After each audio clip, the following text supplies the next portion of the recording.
السلام عليكم، كي دايرين؟ كنتمنى دائما تكونوا في احسن الاحوال. مرحبا بكم مره جديده في قناه الطبخ مع منال.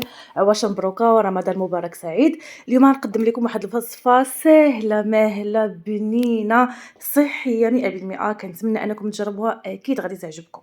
المقادير بسيطين. عندنا هنا البطاطس، الكميه اللي بغيتو قطعوها قطع صغيره كما كتشوفوا معايا، مربعات صغيره. نفس الشيء بالنسبه للجزر، غادي نقطعوه حتى هو مربعات صغيره. وهنايا عندي اللوبيا اولا الفاصوليا الخضراء اللي حتى هي قطعتها قطع صغيره مع الجلبانه اولا البازلاء. الكميه اللي بغيتو. غادي نجيب واحد الكسكاس وغادي نخلط اولا كما كتشوفوا معايا غادي نفورهم. كل بلاصه كندير فيها نوع ديال الخضره، وكندير شويه ديال الملحه حيت مازال غادي نزيدو، وغادي ندير الخضره ديالي كتفور حتى كطيب. من بعد غادي نجي باش ندير الخلطه ديالي. عندي هنايا تقريبا 5 ديال البيضات. نتوما غادي ديروا البيض على حسب الكميه اللي عندكم ديال الخضره.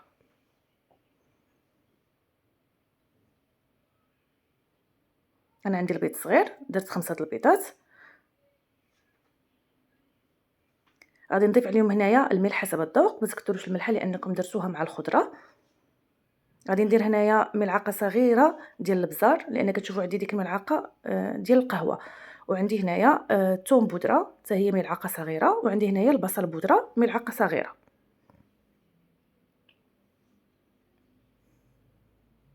هنا غادي نضيف شويه ديال كنور اللي عندي بودره. تقدروا تزيدوا نصف كنوره ديال الخضر اولا ديال الدجاج.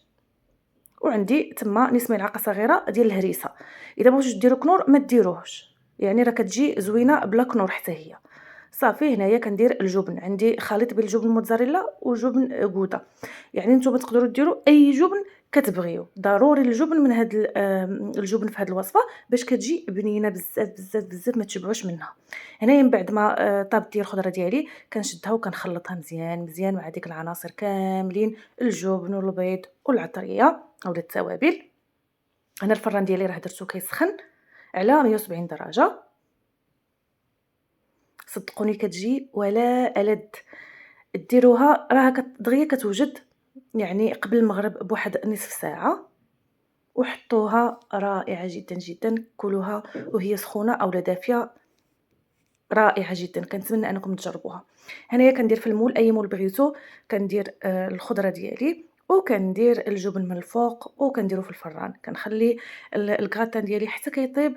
البيض ديالنا كيطيب مزيان، يعني كنشعل عليه من التحت حتى كنحس بالبيض ديالي طاب، وكنشعل عليه من الفوق كيتحمر، وكيكون هذا هو الطبق ديالنا اللذيذ جدا جدا.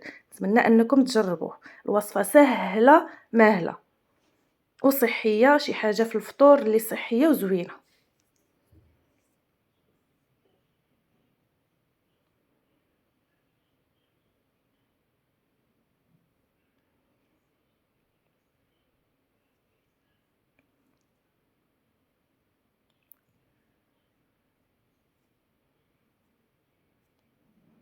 انايا راه كان يلاه جبدته من الفرن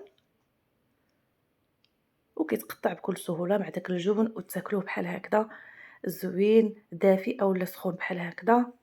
رائع يا سلام. نتمنى انكم تجربوا الوصفه.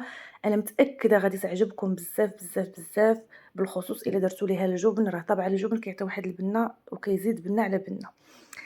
هذه هي الوصفه ديالنا ديال اليوم، سهله ماهله. نتلاقاو ان شاء الله مع وصفات جدادين ان شاء الله. هنا كان الكغاتان ديالي براد مزيان مزيان هنايا، وكنت خليته في الفرن، يعني طفيت الفران وخليته داكشي علاش جا هكذاك محمر.